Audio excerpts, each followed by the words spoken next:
Center of Public Affairs.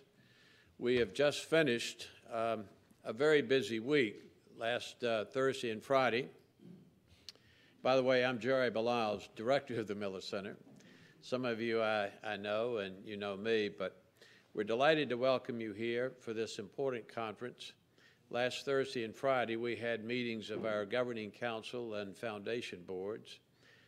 We inaugurated a new president, a historic achievement in the university, and we traveled with what time was left during the weekend. So this is a very pleasant occasion because we gather today to, with our friends from the Jack Kemp Foundation and the Kemp Oral History Project, to elicit the thoughts, the recommendations, the reflections, the recollections of the figures who knew Jack Kemp and were key players in the historic tax reforms of 1981 and 1986. The Miller Center, we think, is an appropriate venue for today's event. There is a tradition here, almost as long-standing as the center itself, of bringing groups together to talk about important issues. It was 34 years ago this month, in April 1977, that we convened our first major conference featuring members of the Ford White House to discuss their tenure in the administration. We continue that tradition today in our discussion of Jack Kemp and tax reform, a topic that could not be more timely or critical of national importance. But as significant as today's topic is the spirit in which we gathered to discuss it. Some people contend that it has become too difficult a task to elevate the level of understanding about the major issues of our time and to contribute to the national conversation with a vigorous, serious, and sustained discussion that informs people and provokes thoughtful dialogue. In the wake of the particularly rancorous budget deliberations and threatened government shutdown, this could seem especially true. But it is something that Jack Kemp excelled at. Chuck Colson, in his eulogy for Kemp, relayed a story in which he asked himself a question that many others have asked. Why is it that Kemp never made it to the White House? He concluded that it was because Kemp could never run an attack ad against anyone. His political approach was one of civility and thoughtful deliberation of ideas, not political interest or posturing. We strive to follow that example here at the Miller Center. Over our 35-year history, we've created national programs that bridge the world of ideas and practice in the spirit of nonpartisanship and civility. The Miller Center serves as a national meeting place where citizens, scholars, students, media, and policymakers engage with some of the most important issues facing the nation. Reagan referred to the 1981 and 1986 tax laws as his biggest economic policy achievements of the presidency, and both were achieved by bipartisan majorities at a time of deep partisan differences.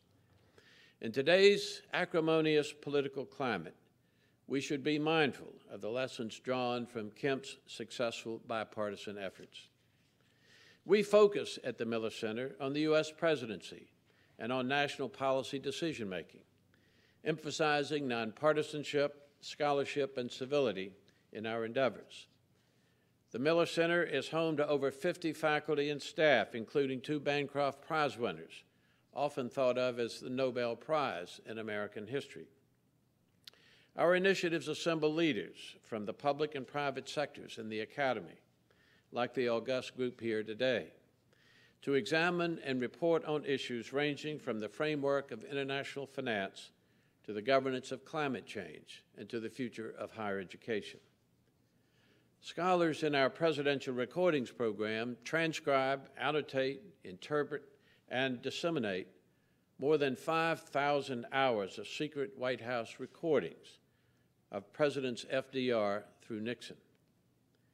We're also becoming known for our national discussion and debate series on PBS in partnership with McNeil-Lehrer Productions, and for building upon the Center's tradition of national commissions. The proposal of the Miller Center's most recent commission on the War Powers of the President and Congress, was co-chaired in a bipartisan effort by Secretaries of State James Baker and Warren Christopher, and is under review by the White House and the Congress. Our major policy work, like the David Good National Transportation Policy Conference, likewise receives attention at the highest levels of government. In October, President Obama requested a White House briefing with co-chairs and former Secretaries of Transportation Sam Skinner and Norm Mineta. Following the briefing, the President raised the Miller Center's published report to cameras during a live Rose Garden press conference. And most relevant to today's proceedings, in our nationally recognized oral history program, we interview the major figures of each presidential administration from Carter going forward through now George W. Bush. Since the Center's oral history work began in 1981, our scholars have conducted over 400 in-depth interviews, many lasting 2 full days, including a recent session at the White House with President Obama himself concerning Senator Ted Kennedy. In a moment, I will turn things over to Russell Riley, chair of our Presidential Oral History Program, to tell you more about our efforts. Finally, Jack Kemp, professional quarterback, congressman, cabinet secretary, and vice presidential candidate, was a man of ideas and action, not unlike Mr. Jefferson himself, although I'm not quite sure Mr. Jefferson would have known what to do with a football. But it is said that Kemp believed that if he had an hour with anyone, or better yet, 3, he could change their mind by sheer force of his ideas. In particular, one set of ideas about supply-side economics, springing from a layman's reading and intellectual curiosity, changed the American landscape.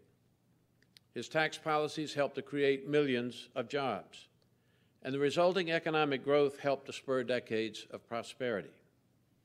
It is no wonder that President Obama posthumously awarded Kemp the Medal of Freedom in 2009, saying his legacy serves as a shining example for all those who strive to challenge conventional wisdom, stay true to themselves, and better our nation.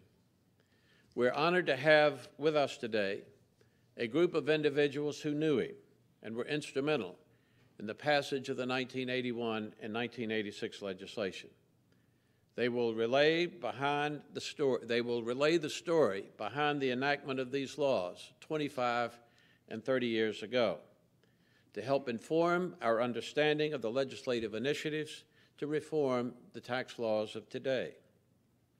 We're fortunate to be joined by Alan Murray, a member of our Miller Center's Governing Council and assistant managing editor of the Wall Street Journal. And our thanks go to the Jack Kemp Foundation, especially to Michelle Van Cleve and Jimmy Kemp and Joanne Kemp for bringing this opportunity to the Miller Center itself. So again, our thanks to all of you for being with us, and I would ask you to join me now in welcoming Russell Riley to the podium.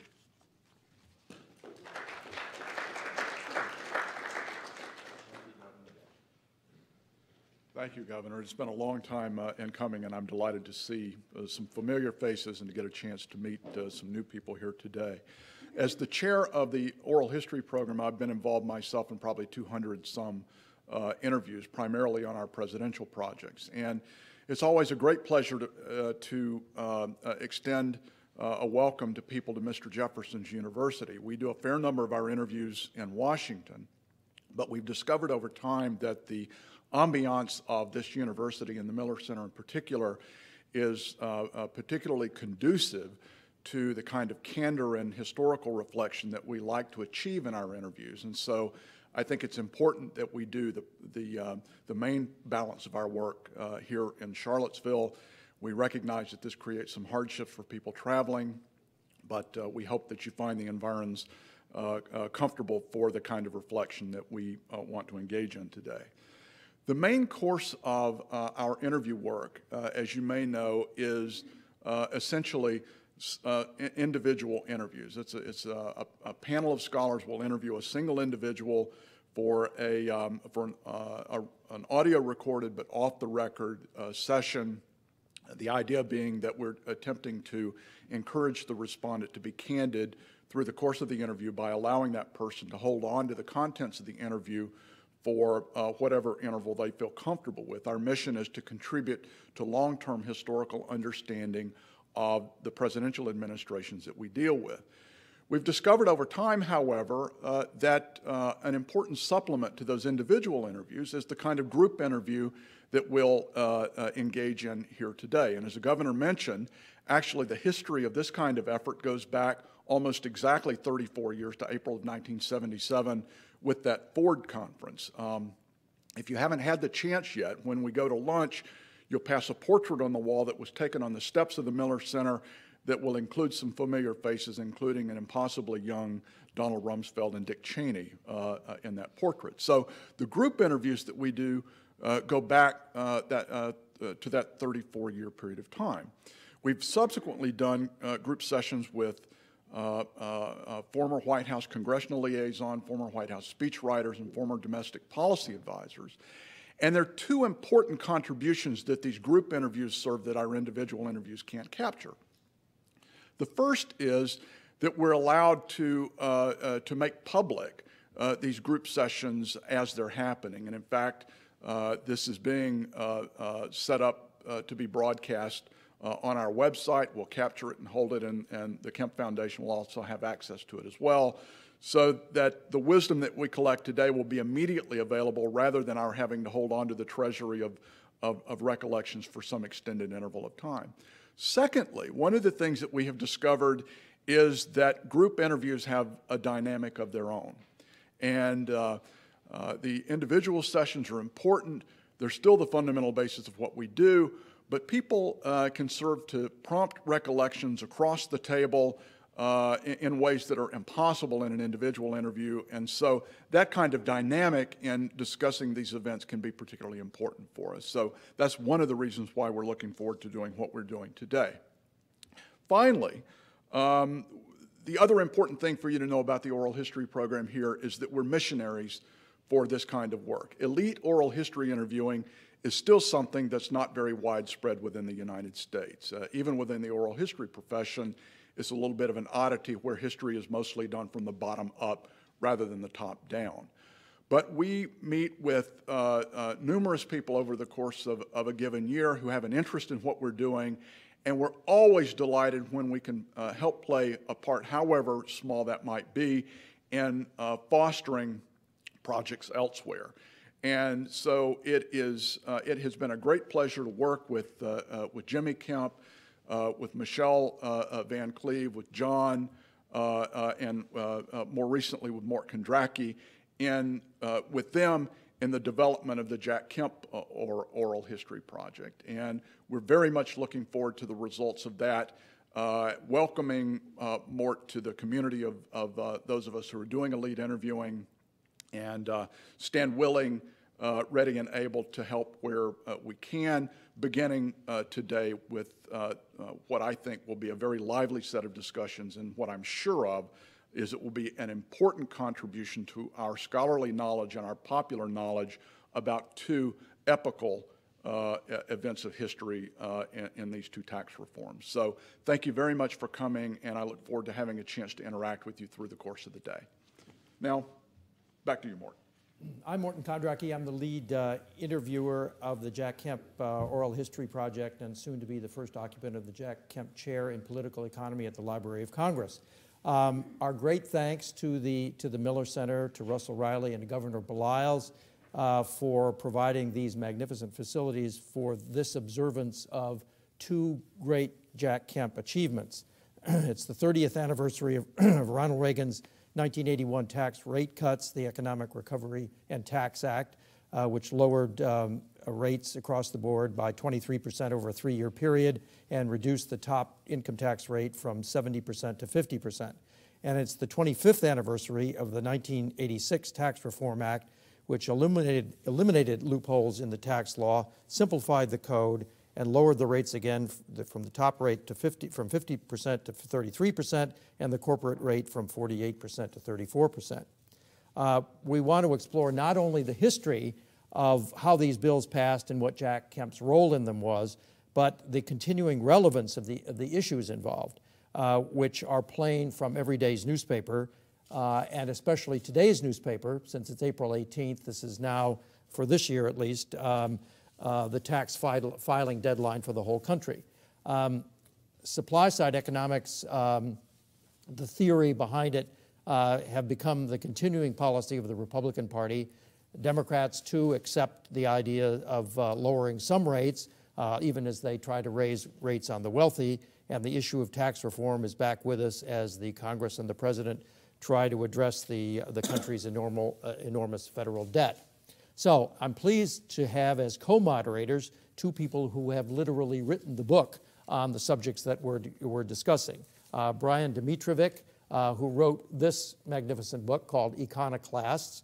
He's a professor at Sam Houston State University in Texas, and Alan Murray, who wrote this magnificent book, The Showdown at Gucci Gulch, which is the documentary, a history of the '86 tax reform. So joining us around the table are Bruce Bartlett, who was a staff member of Jack Kemp's from '77 to '78, and has written many books, 7 books, I believe, 3 of them on the whole issue of supply-side economics and Reaganomics. Bill Brock, who was the chairman of the Republican National Committee during the 77 to 80, I believe, period, and was responsible for making supply-side economics official Republican policy. John Mueller, who was Jack Kemp's economic policy advisor during this entire period, and Randy Teague, who was chief of staff to Jack Kemp during the period of the '81 tax bill. Further on down the line in the second panel this afternoon, Jeff Bell, who was one of the authors of a longtime supply-sider and ran for the Senate in 1978 on the supply-side platform. Bob Kasten will be joining us. He was the co-sponsor of the Kemp-Kasten bill in 1986. Alan Reynolds, who had many positions, including in the White House and the Treasury Department, and was a longtime supply-side advisor. David Hoppe was later Jack Kemp's chief of staff. Of course, Alan Murray, and so on. So we wanted to have with us today Arthur Laffer, the famous author of the famous Laffer Curve. He could not join us. He's got some business in Houston, but in lieu of that, he agreed to record a little oral history. We will interview him at length later, as we will you all, by the way. This is only your first experience with the Oral History Project. So we're going to play a little tape of Arthur Laffer's description of his activities during this period. So go ahead and play it, please.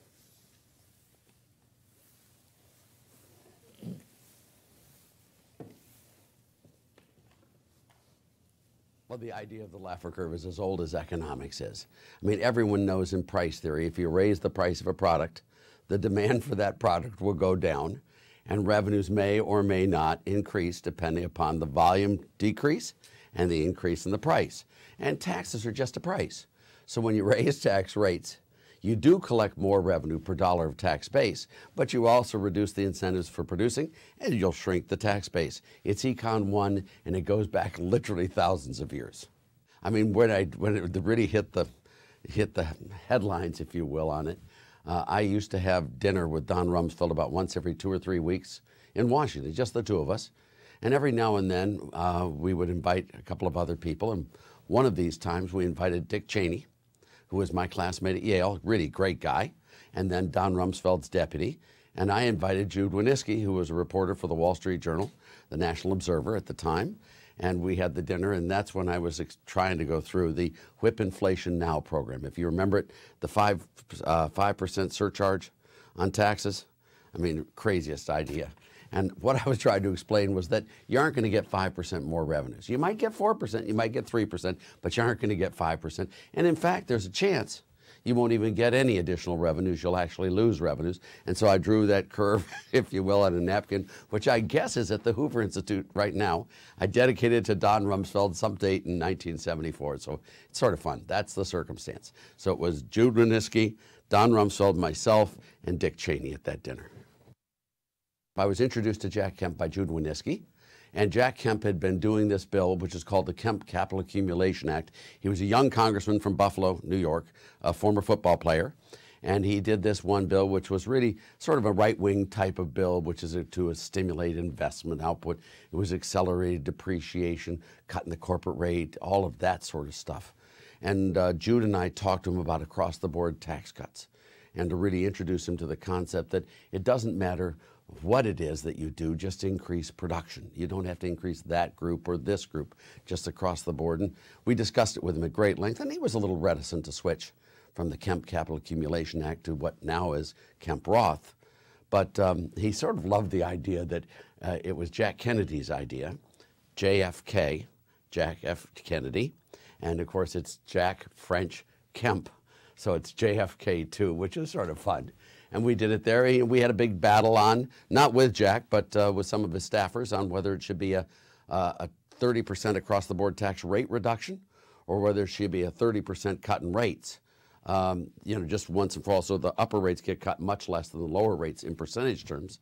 And Milton Friedman was the arbiter on that one, and he went along with me on that. So we won on that one too, so it worked out pretty nicely.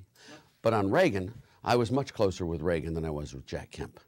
I mean, Reagan was a family friend and all of this, so I was much closer. And I was the liaison on a personal basis between Jack and Reagan. And I used that in '76. I thought we were going to get it, where Reagan was going to come out and support Kemp Roth, but it really didn't happen. Came very, very close, and Reagan never opposed it, don't get me wrong. But by 1980, Reagan was running on Kemp Roth, pure and simple. And in fact, I had a little dinner party at my house in California where the Reagans came over and Jack was visiting, and I talked to Jack about telling him that he's going to run and that he's going to support Reagan all the way, and in the hopes that Reagan would pick him as vice president. And Jack switched the story and said, "Ryan, I love you dearly. I'd never oppose you. I'll never run against you." We lost the vice presidency for Jack that year, but I think we really could have gotten Jack as vice presidential candidate in 1980. It would have been really cool, but that was at my house, and we had some fun on that one. But Jack was great. Jude Winniski always called him the weapon. And in one sense, it's true. Jack was the cutting front edge for supply-side economics in everything. Enterprise zones, which I'd done in '75, '74, the tax rate reduction, Kemp Roth, which was there. I mean, Jack then did the Kemp Caston, which became the '86 Tax Act, which was just spectacular.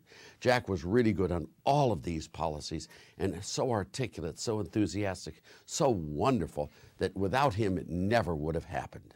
I mean, it really is. To call him the weapon, though, is I think, incorrect, because Jack always tried to win people over, not to bludgeon them.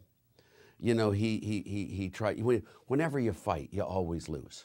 You may lose by less than the guy you beat up, but you always lose. Jack always tried to convince people to bring them in, try to be nice to them, try to be friends with them.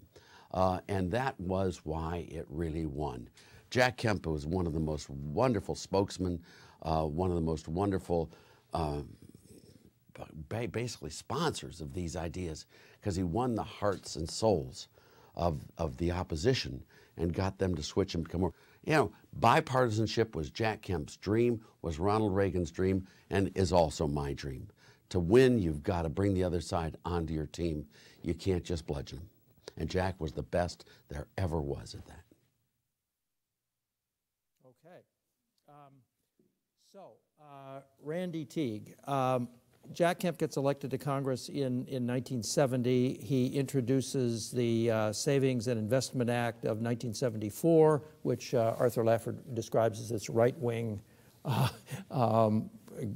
capital formation act. Was Kemp interested in economics between '70 and '74? How do you trace his development?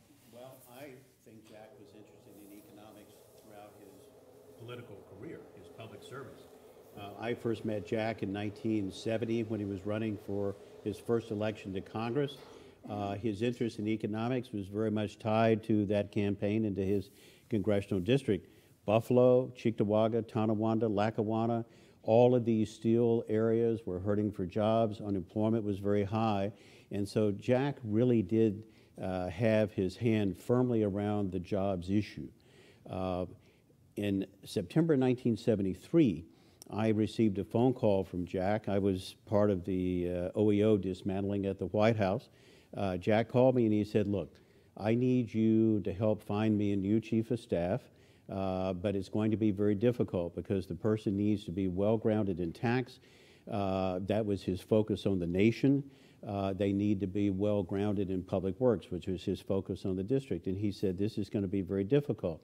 I don't know to this day whether he had this in mind, but as the former Republican clerk of the House Committee on Public Works and a person that has spent much of his career, young at that point, in tax, I fit the bill. But I did the homework. I gave him 5 or 6 resumes. I was smart enough to put my resume on top. And he called me and he said, I need to meet with you. Went up to the Hill. He said, all right, we've got to talk about this. And instead of talking about it in his office, he chose the members' gallery of the House of Representatives, which under the House rules is an area where you're not allowed to talk. I thought this is going to be a very interesting interview. But he said clearly tax. And so it was clear in September of '73 that the way in which he was approaching this tax issue was maturing. It's interesting to me that if you look at the Savings and Investment Act, and the way it morphed itself through almost a half a dozen alliterations of various forms of tax relief, and the name changed each time, it took almost 4 years from the time that he had been elected to Congress for him to put the word jobs into the title of the legislation. But that was not the Jobs Creation Act. That came as the next alliteration of these proposals. It was called the Jobs Formation Act.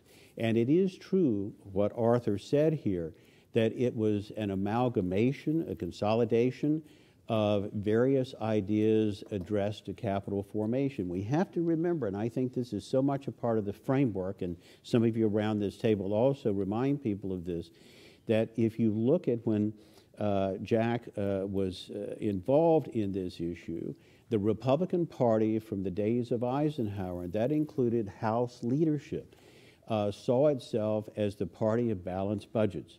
It was superb at raising taxes to pay for Democratic spending programs. And the Democrats really had this figured out. And much of the Great Society's efforts by Lyndon Johnson clearly rested on his political skills and the knowledge that came from that he could do both guns and butter, the domestic agenda as well as the war in Vietnam, with some assurance that Republicans in the House and the Senate would raise taxes to pay for his programs. And so that was a significant part of the background here. But Jack, in these early focuses, clearly was on the business side of it, the corporate side of it, the corporate tax rate side of it. And much of this early legislation, as a matter of fact, all of the earliest legislation focused on relieving burdens on businesses so as to permit capital formation, so as to permit jobs creation. But it took him 4 years before he tied his 1970 campaign for office into the legislation by making jobs the principal focus. Rennie, I wonder if you could tell us a bit about Jack Kemp's reaction to the grievous economic conditions at the time. I mean, in 1974, when the first bill was made, in late '74, the economy was going through a horrendous recession, double-digit inflation, unemployment pushing 9%, the stock market down 50%. The standard response from policymakers was things like price controls and jobs programs. Why was Jack Kemp thinking differently in reaction to those circumstances? Well, I think you're right in that analysis. In preparation for the discussions today, I went through all of Jack's floor speeches during that period, and it is clear that the economic situation in the country was dominant. I would say of Jack's floor speeches, special orders, extensions of remarks, somewhere in the neighborhood of 70 to 75% of everything that he did in the House was focused on the economy. I would say the preponderant work up until somewhere into 73, maybe a little bit longer than that, was on wage and price controls, clearly. And Jack would organize special orders to focus on that. He would use opportunities when other economic legislation was before the House to focus on that. And the tax issue, I will say again, emerged, but it emerged rather slowly. If those of you who are economists that use graphs in your professional work were to chart this out, you would see that as you came into 73, 74, the curve was a fairly gradual curve. If the curve is Jack's attention specifically on the issue of taxes, using the word taxes, and then in 74 really takes a rapid ascent. Bill, would you like to comment on this? You co-sponsored a bill with Jack Kemp in 1974 that was going to limit the Federal Reserve. Yeah, obviously I had a lot less contact with him than Randy did, but there were a lot of us that were just exploding over Nixon and the wage and price controls and the abandonment of what we thought was the capitalistic system. I mean, it was just, I was infuriated. And Jack sort of took the lead in the House, and it was, there were quite a few of us, House and Senate, that got into the fight. But as Randy has said, the focus on the tax side was on the corporate tax, not on the income tax. And I don't think any of us were paying that much attention to the individual tax. What we were seeing was, as you mentioned, economic chaos, Brian. We got off the gold standard, and there were a lot of people who were saying, well, that forces the government to have wage and price controls. Ridiculous, but that's where we were. And they were blaming getting off the gold standard and wage and price controls for other things that were underlying the economic chaos that was coming out of the whole time of Vietnam and all the rest that was blowing us up. And we had the political disruption at the presidential level with Watergate. So I think both of us were beginning to evolve in that sense of the word. And I'm not sure what I can add. Who were the major influences that got Jack involved in the Savings and Investment Act, which became the Jobs Creation Act? I mean, who were the intellectual fathers or major influences on him? Well, I would say the predominant one was Bill Steiger. He was around the office more than anyone else on this issue. His legislation was the rudder of the first ship legislatively, and he had tremendous influence with Jack. They were close personal friends. And Jack clearly told me, was a directive, that the Savings and Investment Act was to have the Steiger legislation as the keel of that first boat. Bill Steiger took off on that issue in 1969. He was way ahead of anybody else in that regard. We were close. He was a young congressman from Wisconsin. Right. And just took charge and centered it around the capital gains tax fundamentally, which I think at that time was up to 50%, and never stopped. I think it was 10 years of effort on his part, but he picked up Jack in that regard early. Bruce? Yeah, one of the things that Randy told me at the time that maybe he's forgotten, that I think is important to remember, is that Jack was not a member of the House Ways and Means Committee. He was on the Appropriations Committee, and so he didn't really have a natural forum for talking about tax issues. And one of the things Randy told me is that because he didn't have that, he needed to compensate in some way. And one of them was to get the business community to do sort of the dirty work of lobbying and create the support, from the outside for this capital-oriented, business-oriented tax cut. So that was part of the thinking is how to mobilize support that was already there.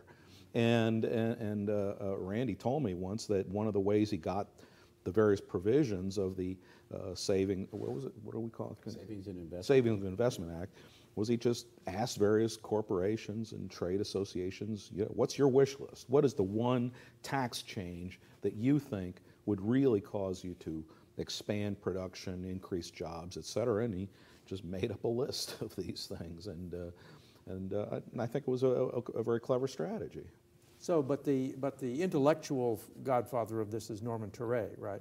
Norman Ture. And explain who he was and what his involvement I'll with let Jack Bruce was. explain who Norman Ture was, but let me first say that Irving Kristol was very much involved in this, and to the extent that he had a significant national following.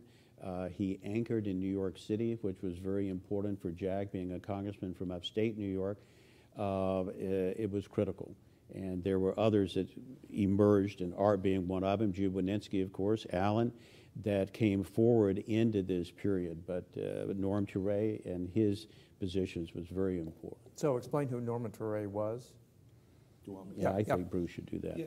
Well, Norman Ture is a University of Chicago trained University of Chicago trained economist with an interest in taxation, and in the 1950s and 60s he was on the staff of the Joint Economic Committee. Among the members of that committee was Wilbur Mills, who was also chairman of the House Ways and Means Committee, a very, very powerful chairman in those days. And when John F. Kennedy was elected in 1960,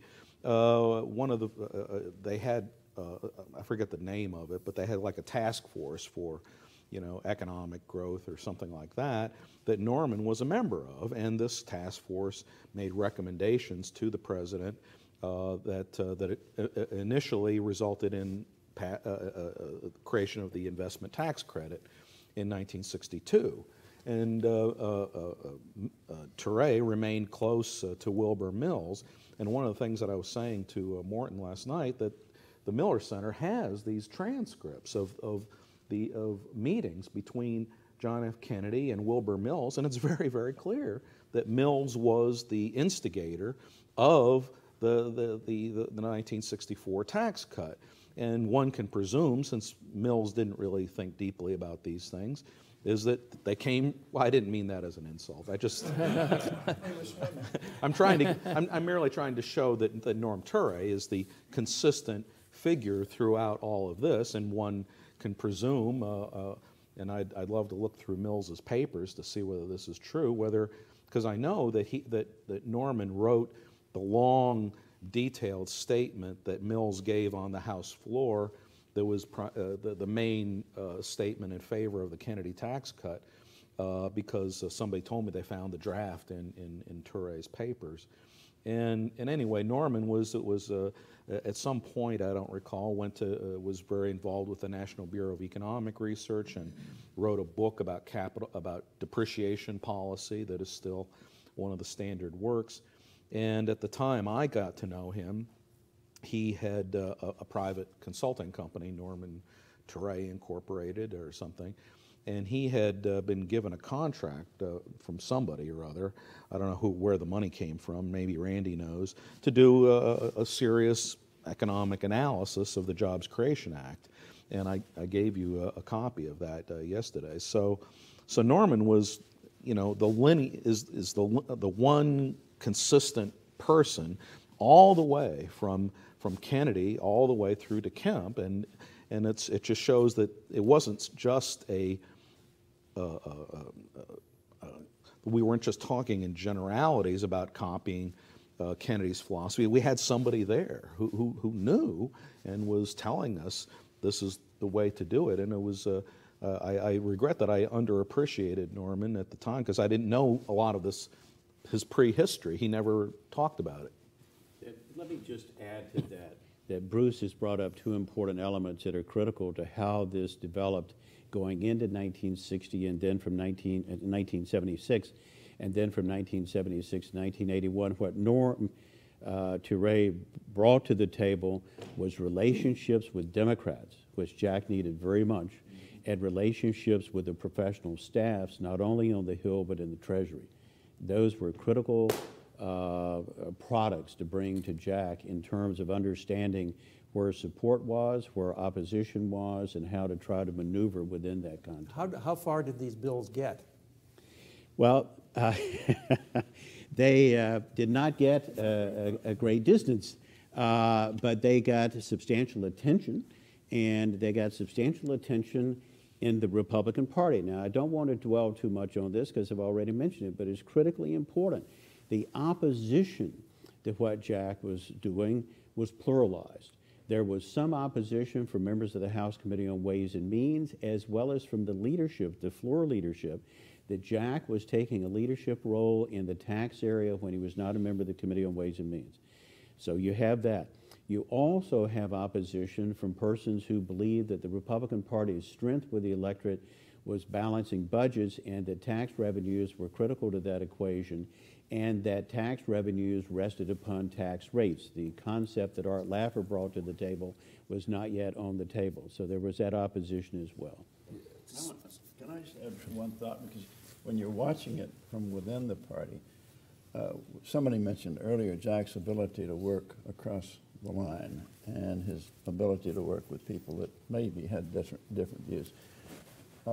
There were a number of leaders on the House Ways and Means Committee particularly who really were uncomfortable with where he was going in this regard. And he was able to manage that even though they were able to stop with the Democrats any progress on these bills. But the fact is there was no enmity that I saw at least coming out of those conversations. They were on very different tracks. He was talking about growth, they were talking about deficits. And it was a precursor in some ways of where we are today that you saw that conflict going on. It was fascinating to watch. So he handled people gracefully and tactfully, but he never stopped. We speak of relationships with the Democrats and the leadership on the Hill. What about the response from the Ford administration, the Republican administration? Here is Donald Rumsfeld and Dick Cheney are talking about tax surcharges. There's the $50 rebate proposal, $100 rebate. What was Alan Greenspan's response and others in the Ford White House? Let me answer the general question first, which was that the support for what Jack was trying to accomplish simply was not there. And Jack worked very hard at it. Jack had a particular letter that was signed on to, well, Jack had his own personal correspondence with President Ford. He then had a more public letter with President Ford signed by a lot of the younger members in the House, and it just went nowhere. And this is important because I think in a nation that we live in, it's very easy to think that the opposition to what Jack was trying to do was coming from the other side of the aisle. In the early years of Jack's efforts, the Democrats paid no attention to this whatsoever. They just regarded this as an intramural conflict on the Republican side of the aisle. There are only 2 times that, when I was Jack's chief of staff and tax counsel, and that's roughly 5+ years, that Jack came through the door with a look, not of a deer in the headlights, but a look of dismay or surprise. One of those was coming back one night from a Chowder and Marching Society dinner in which much discussion had been on what Jack was trying to achieve. And Jack was just really surprised at the depth of the lack of support. I'll phrase it that way, the depth of the lack of support for what he was trying to do. What did he report to you that people had said to him? He reported that people had said to him that he was barking up the wrong tree, whatever the analogy may be, that, you know, this wasn't doing them any good, and he had just felt like he had hit a wall. Jack was never a person when he hit a wall that stopped. As a matter of fact, it gave him more energy, more encouragement to try harder. But it was clear from that particular event that if it's a benchmark, it was a benchmark of Jack realizing how much work he had to do within the Republican Party.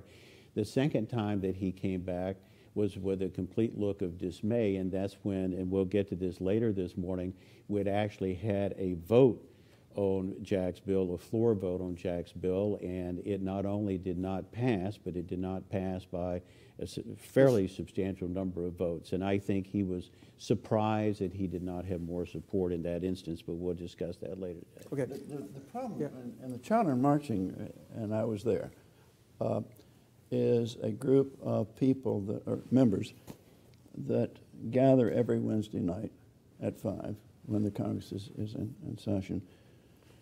And the idea is that there are people from every committee to share ideas on what's going on in their committee so that everybody has a larger sense of the context of conversations. It was a very useful opportunity to exchange those ideas and be sure we were coordinated. Jack was viewed as a maverick and a bit of a troublemaker in terms of getting us off of the track of dealing with the deficit that was very much on the agenda of the Ford administration. So those were pretty tense conversations. He was not an angry advocate, but he was a vigorous advocate. And I can imagine how he came out of that meeting. There were several of those meetings, by the way, not just one. We need to switch to to the 81 tax bill. Do you want to? Go ahead. Somebody else was watching this whole sequence of events unfold, and that was Ronald Reagan. Marty Andlerson published a book called Reagan in His Own Hand, which includes all of Reagan's radio addresses, which he wrote himself. And he gave one radio address in October of 1977, in which he says, Jack Kemp, a young congressman from New York who used to quarterback the Buffalo Bills, has introduced a jobs creation bill 5 times in this session, and each time he gets more support. The last time, 195 votes across party lines. We should help him. So Reagan is watching this, what Kemp is doing. He's aware of what's going on, and so he sees the attractiveness of what Kemp is doing. I'm not sure whether he viewed Kemp as a potential competitor for the nomination at that point. But do we know when Jack Kemp and Ronald Reagan first met? Well, that went all the way back to when he was. That's right. He was a football 60s, player. yeah, that's right. Yeah. Okay. So let's switch to the 81. We got a long ways to go Do we before we get to that, I think. We don't have a lot of time. Well, So I just wanted to mention 2 things. One is the big Democratic legislation during this time period was the Humphrey Hawkins bill, which was basically to guarantee everybody a job. And it was very, very popular, and there was a great concern that it was going to pass. And so the Jobs Creation Act was very much designed to be the Republican alternative to Humphrey Hawkins, because the Republicans needed something to talk about jobs with. And the other thing is you cannot underestimate the critical importance of inflation as the number, even more important than jobs, during this time period, and so the argument for a balanced budget wasn't as nutty as I think it's made to be portrayed. It was perfectly valid theory that balancing the budget would help bring down inflation. And one of the critical arguments about supply-side economics that we were trying to make during that time period is inherent in the name, which is if you increase the supply of goods and services and hold the money supply constant, then that has to be, per se, anti-inflationary. So that was very much part of the discussion in terms of supply-side economics. okay, let's go to 1977, the introduction of Kemp Roth. Now, Arthur Laffer says that he and Jude Winniski, Wall Street Journal editorial writer, I guess, or reporter in those days, came to Jack Kemp and sort of convinced him. And there's this famous day in 1976 when Jude Winniski comes down from New York and starts talking to Jack Kemp in the morning, and they go all day and all into the night at his house. So was this an epiphany that Jack Kemp turns from capital formation to individual across-the-board rate cuts? Well, it was certainly a moment of enormous influence. There was no question about it, because what Jude brought to Jack was a concept and a process as well as the inferred promise of editorial pages in support of what he was doing in one of the nation's most important newspapers. It was a critical moment. And I would say in transitioning from what we have discussed so far into the 1981 tax cuts is that the speech that Jack gave to the Republican National Convention in Kansas City, clearly in 76 was clearly the speech that we worked on, Jude, et cetera, everybody. It was just an enormous amount of work on this speech. Jack gave that speech. The national news media cut out for interviews and so forth and did actually not have Jack's speech on television. At the same time, the party did listen. And I must tell you, in preparation for this meeting today, I really believe you look at 1976 convention in Kansas City and Jack's speech and the impact that it had within his party, even though it had been denied because the news media did not cover it as having a public impact. 20 years later, to the year, of course, Jack is nominated for Vice President of the United States, and I think there's a linkage between those two. Now, there seems to be a conflict within the supply-side movement between the Touré faction, which wants capital formation and corporate tax cuts, and the Laffer-Winooski school, which wants individual rate cuts. How did that all manifest itself in the Kemp circle? Well, Bruce mentioned Norman Touré's deep involvement from the beginning as a personal link between the Kennedy tax cuts and the Reagan tax cuts. Now, Touré studied and was working before Theodore Schultz coined the term human capital in an article in 1960 and kicked off a whole new avenue in economics. But Touré was formed before that, and so when he spoke of capital, it was physical capital, and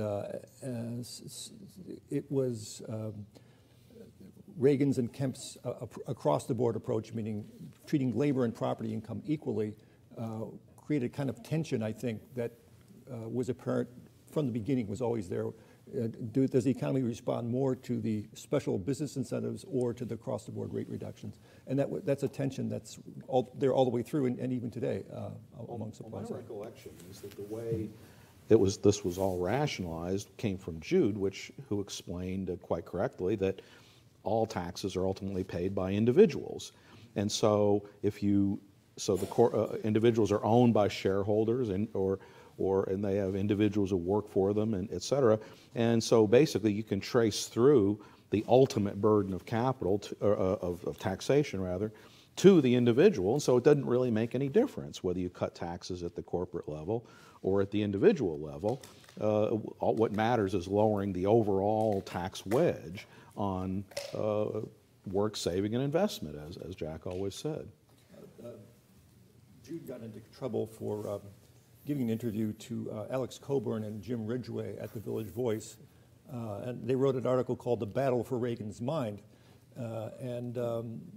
The article basically gave them to believe that Jude had come up with the whole Kemp-Roth approach. Because I was on Jack's staff, I was a party to all the back and forth between them.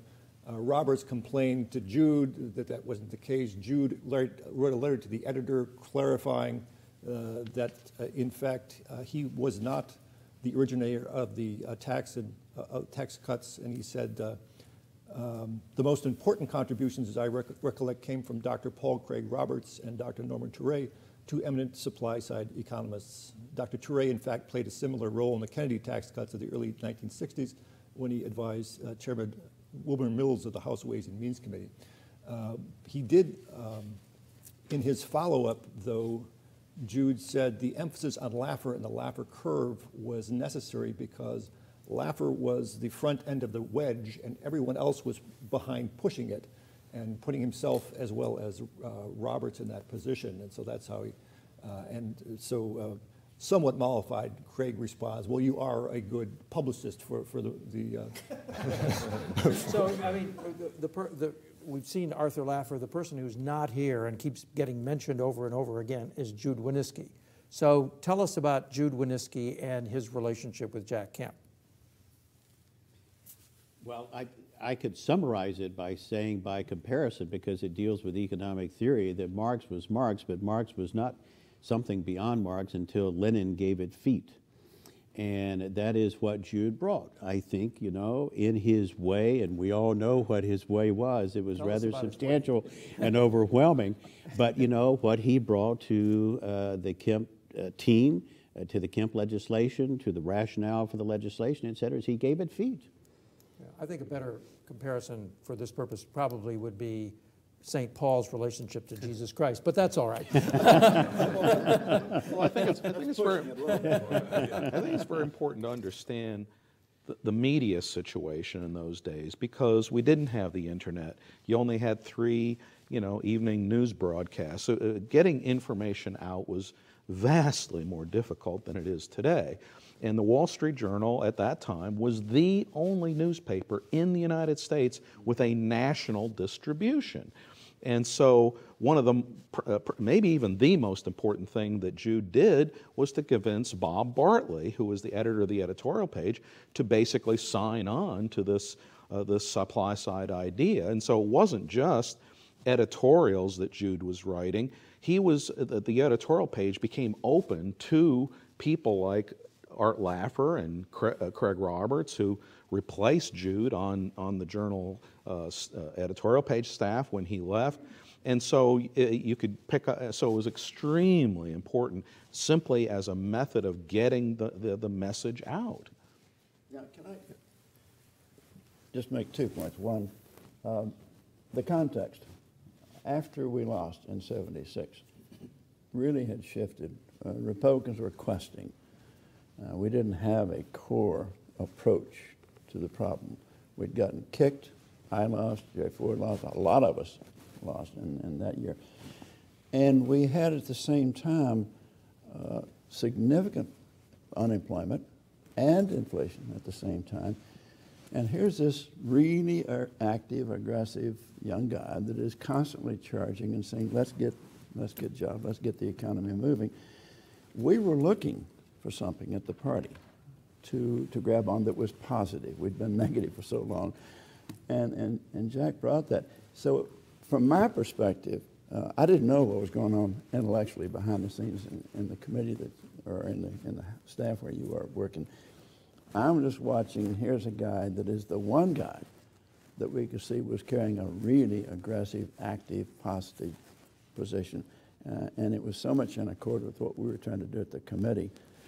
It was a great, great, exciting time for me. He brought something really different to the conversation. Well, following on to that, I mean, you'd gone to England, right, and seen how the Tories were getting positive, and you wanted the Republicans to do that, right? Well, Margaret Thatcher was this crazy woman who was getting all this press in the States about just giving labor fits over there. So I went over and spent a week with the conservatives to see what they were doing. And I just got so energized because their media was magical. They did something I've never seen in American media even since then. But the genius of what they were doing so comported with what Jack, his approach.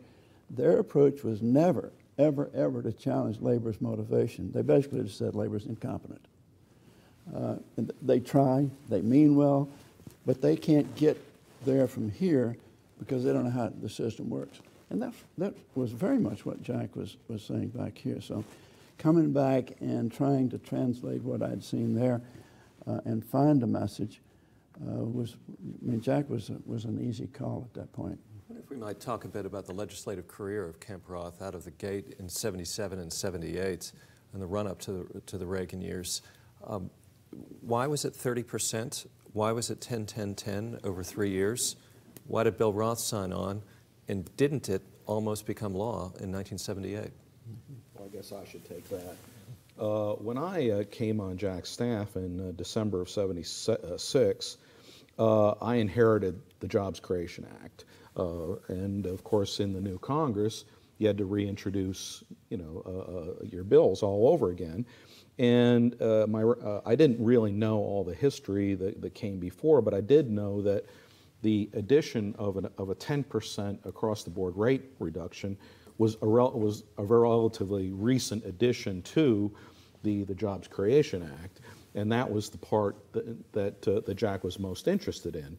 And so for the first several months that I was working for Jack, it was all about promoting the Jobs Creation Act. And I should add that, because it's been mentioned before, that there was some hostility among the Republican leadership, and having the support of the chairman of the Republican National Committee was extremely important in overcoming that.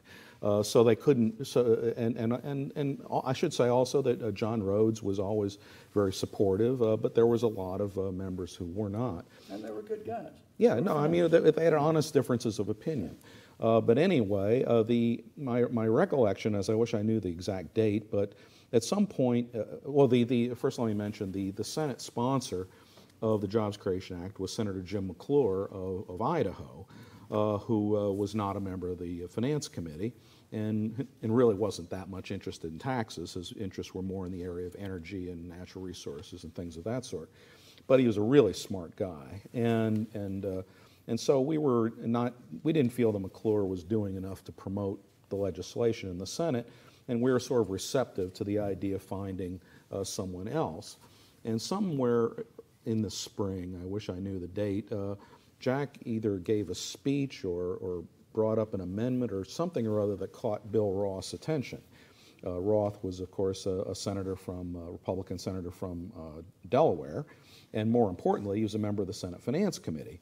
And my recollection is that he sent a handwritten note to Jack, and basically saying something to the effect, really great speech or whatever, why don't we do something together?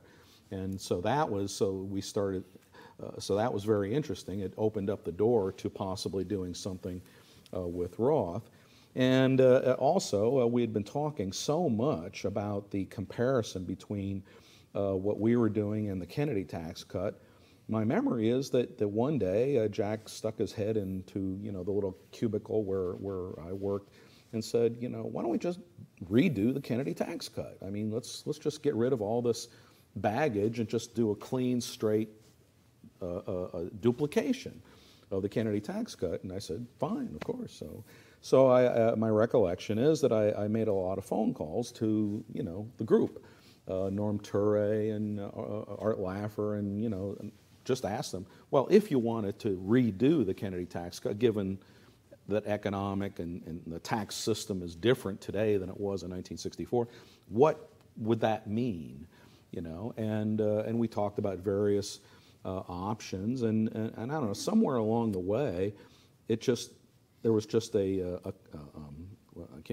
convergence, where we all just decided if you reduce the top rate from 70 to 50 and the bottom rate from 14 to 8, which is what I think Jack originally wanted, then we would just simply assert that was roughly the same thing as what Kennedy did in reducing the top rate from 91 to 70 and the bottom rate from 20 to 14.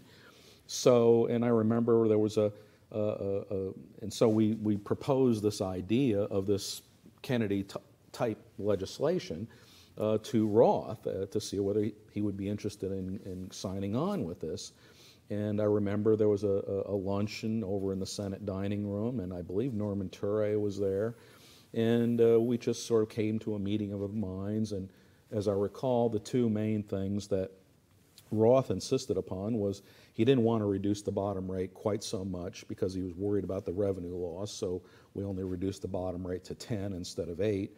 And also, Roth was insistent upon phasing it in, again, purely for revenue reasons. He thought it was just too big a hit to cut taxes all at once in 1 year, and he wanted the 3-year phase-in. And eventually we rationalized that was okay because the Kennedy tax cut itself was phased in over a 2-year period. And so, we were willing to agree to those demands. And that being the case, so we drafted the Kemp-Roth bill. And my recollection is that we basically called up the Joint Committee on Taxation and said, we need you to draft a bill for us that lowers the top rate from, 70 to 50 and the bottom rate from 10 to 14 to 10. And back in those days, there were like dozens of rates in between. And so we just told them, well, you figure out how to reduce them all more or less the same, you know. And in fact, the guy who did it is a guy named Pete Davis, who's still a very good friend of mine. And so they sent us over the rate schedule that we had specified on this old computer paper. I don't know if anybody remembers that with the green stripes and across. Yeah, and Randy took it and sort of cut and pasted it, stapled it to, you know, a bill introduction thing, and it was. I mean, I was about. And that was Kemp Roth. That was the first. Yeah, that's right. But I don't remember precisely when the process began. It didn't go on for too long, so. It started in March. Okay, so that was it. 77. It was Bruce formulated the draft of the bill to pose the issues for discussion and so forth in March, and then that was introduced jointly by Jack and by Roth in July. Now, I don't remember who the original co-sponsors were, but I mean, my main job really for the rest of the time I was there was to round up co-sponsors, and you know, we were quite hopeful that we could get every single Republican in the House and in the Senate to sign on. And I worked the House, and a guy named Bruce Thompson, who was my counterpart on Roth's staff, worked the Senate. And we would have periodic meetings. And, you know, we used to have this little newsletter that we put out. I think, what was it called? The Tax Cut News or something like that. And we would, you know, I mean, it was pretty sophisticated stuff for those days. And how far did you get getting every Republican signed on? I think before I left Jack's staff, I got the last one. And the last one was a guy named John T. Myers from Indiana. And I remember it, and the only reason he signed on is because he was absolutely the last one. If there had been one other, he wouldn't have done it.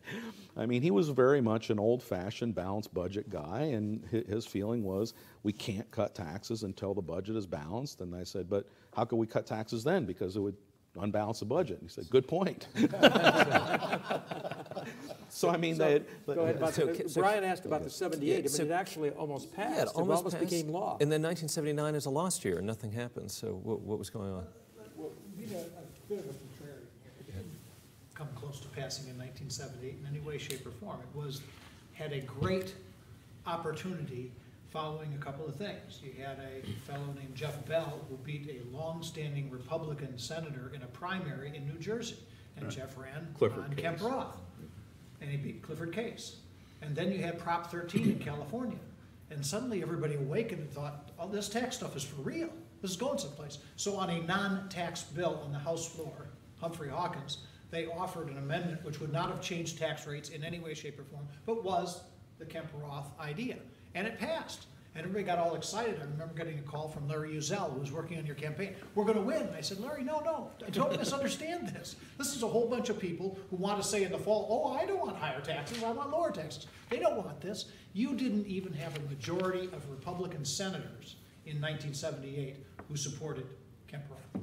By the way, another important event that happened right at that same time is the Senate Finance Committee held a hearing on Kemp Roth in Senator Harry Byrd's subcommittee, and Alan Greenspan testified, and Herb Stein testified, and Jack, of course, and David Stockman gave very powerful testimony, and that was the first sort of formal acknowledgement. It's because back in those days, holding hearings was actually considered an important step in the legislative process. Today, they don't give a crap, but back then it was extremely important, especially since the Senate was under Democratic control, and for them to acknowledge that this is an important enough bill to be worth spending the time of the Senate to hold a real honest-to-God hearing was an important step in the respectability, or whatever you want to call it, of the Kemp Roth initiative. So the fact that the Nunn Amendment, which was a version of Kemp Roth, actually passed the Senate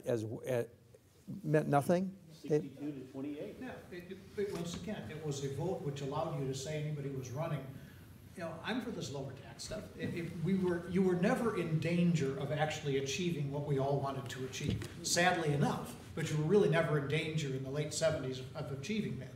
But these were major hurdles that were passed that led to what happened in 1980 in the platform, in 1981. Exactly. Yeah, I know you're trying to move on, Mort, but before you leave 78, I do think it's important. I'd be interested in hearing Bill talk about, because it was an extraordinary thing for the Republican National Committee to embrace this at the time they did it.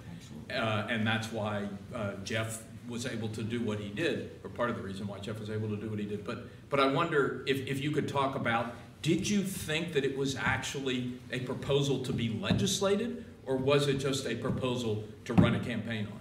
Both. And then you must have gotten a lot of grief from your colleagues. The great thing, as I said then and have said since, about being elected chairman when you've lost in all areas is that you can do anything you want to. And I did say, and this I told Jack this actually, I said, what we've got now is an opportunity to position the party for 1980, whether they like it or not, because we don't know who our candidate is going to be. And so we started running ads. We put together the tax blitz, which Jack actually suggested to put Bill Simon and a lot of our guys on the plane to go around the country to get people to pay attention to this thing as a country. So it was an effort to support some legislation. I don't think, I don't believe I thought, I don't remember for sure, I don't believe I thought we could pass legislation with the Democrats in Congress, and frankly some Republicans who were pretty cautious. I did think that we could make it a centerpiece of our campaign, and that's what Jack was pushing for. I think it's important to remember that the Carter had put forward a tax reform bill in 1978, so there was movement on the tax front in the Congress at that time. And I think it's also important to remember that there was a separate debate going on about cutting capital gains that really took center stage really at that time. That's right, and it's important to remember that that when it came time to actually do a tax bill, they basically included the Steiger Amendment. And another very important thing people forget is that the 401k plan was also enacted into law in 1978. So you started off with this very liberal-oriented traditional Democratic tax bill, and at the end of the year, enacted into law was a bill that was, halfway between what we were talking about and it actually got into law, cutting the capital gains tax and these other things. So there's a piece of this history that we really need to get into in detail, and that is the meeting in 1979 between Jack Kemp and Ronald Reagan. And so describe how that came about and how Kemp-Roth became Reagan's tax program for the 80 campaign and for his administration. John, you were there. The meeting in California, yeah, Jack, well, just one brief point that Jeff mentioned to me. Somebody else lost in '76, and that was Ronald Reagan. And he was also looking for something new. Right. Jeff mentioned to me that Jack had been shopping around a 30% tax rate cut at Kansas City. Absolutely. Jack and Jude. This is the 76. August 76. Convention. They were peddling a 30%. They didn't say anything about 3 years. And Jack offered to deliver 5 delegates from his area in western New York if Reagan would endorse a 30% no frills tax cut at the convention, the week of the convention when Reagan was within a delegation or two of winning the nomination. It didn't come off. Why did it not come off? Well, I think that, I don't honestly know for sure, but I think that John Sears, the campaign manager in '76, was intrigued with it, but felt it was a little too much to take on in a sudden bite. After all the primaries were over, Reagan had won 12 primaries. We were maneuvering to try to pull the nomination away from the Ford forces. And well, what was the deal with that idea that you had about the $90 billion spend? Well, I was in the doghouse in the Reagan campaign because as their director of research, I had convinced Reagan to come out for decentralization of welfare, education, and a few other things that could take $90 billion off the off the charts. And I was still on the staff. I was out there, and I was in the trailer when Ford defeated Reagan on the first ballot. But I was in semi-disgrace as somebody But who then got wasn't Reagan that, into wasn't trouble. that part of the reason why he was reluctant to go for another big idea at that time? The well was sort of poisoned. Well, that's possible that that was a factor, but my feeling is that saying, let's just, in the middle of the convention, say I'm for a 30% tax cut, there was a fear that that would have looked completely opportunistic. Okay, so let's go to, we got to get to 81 here. All right, so describe this meeting and what happened and how did it go? Reagan actually begins to change his whole approach from a small tent to a big tent approach. In February '77, he gives a speech to the CPAC in which he outlines his whole agenda for the next, for his presidency, actually, talking about combining defense policy, social policy, and economic policy all together. And the one thing he didn't have was the specifics on the economic policy, but it was that where he slotted into that Jack Kemp's Kemp-Roth bill as the centerpiece. This actually occurred not in late '79. As has been mentioned earlier, there had been a plan to get Jack selected as vice president to Reagan, but That was the Laffer-Winniski plan. right, and that. And how did Jack feel about that? Well, I think when push came to shove, he loved Reagan too much, or he respected him too much to run against him. And so by doing that, he took himself out of contention, really, as a possibility. However, Jude worked out a deal with John Sears that Jack would be named Director of Policy Development and economic spokesman for the Reagan campaign. It was a title, basically. But he took it seriously, and there was a meeting in January 2nd to 4th, 1980, out in California at Reagan's headquarters. And Jack brought a team of supply-siders to join in that. It was a 3-day event. The first day was, I think, on foreign policy. One of the things discussed was the grain embargo that Jimmy Carter had imposed. The second day was defense, and the third day was economic policy. There were about 30 people there, maybe 20 at any given time. It included Ed Meese, John Sears, Charlie Black, Agnes Waldron, Gary Jones, Bruce Barr, Kevin Hopkins. What year is this? This is January of '80. I thought, wasn't there something, a meeting at the Marriott Hotel near Los Angeles, LAX? Is that the same meeting? Yeah. Okay, good. And Bill Van Cleve, Bill Schneider, Richard Allen were all there. And Jack brought Jude. Art was there kind of on his own stick, but he was part of the supply side team. And then Dave Smick, Jack's AA at the time, and I attended also to attend the briefings. Reagan was, Jude, I found a memo at the time, which is how I can remember all this stuff. I otherwise couldn't. He described Reagan's interventions initially as two-dimensional, as if they were index cards, but that was in the first couple of hours. But after 3 days, he figured out that what Reagan was doing was throwing out positions to invite comment and invited debate. He was not at all defensive about the biggest issue at the time that all the reporters talked about was Reagan's age. Once he proposed Kemp-Roth, they stopped talking about his age and started talking about this crazy economic policy of his. And which helped Reagan. It did help Reagan. And I think in Jack announcing his support when he became policy or director of policy, he had a line that was suggested by Jude saying that Ronald Reagan, the oldest, and everybody goes, and wisest of all the candidates. And it was an effort to defuse the age issue. But The Reagan team hated that. They did, but so who used it? Jack did. Can I mention just one thing Yeah. here? Remember, Reagan ran in 76, and this was the first year I think they had matching funds. And he ended the campaign, partly because of that, with a couple $1 million in the bank, which he then used to establish an organization called Citizens for the Republic.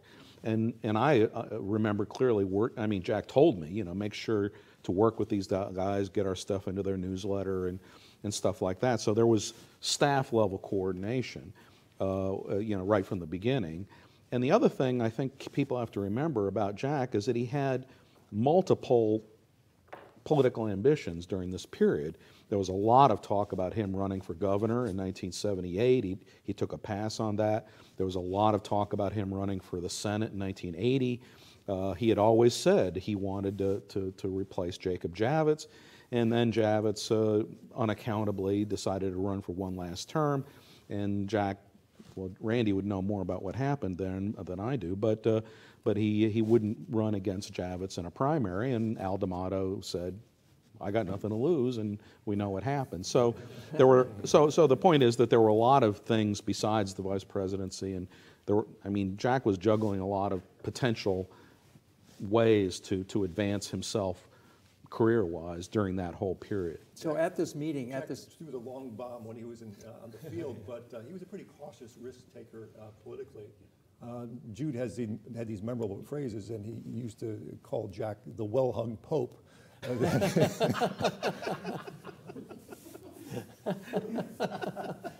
So at this meeting in Los Angeles, is this just the ceiling of the deal that Kemp Roth will be the key to Reaganomics, or did Jack have some convincing to do? I think that this was after, if I'm correct, the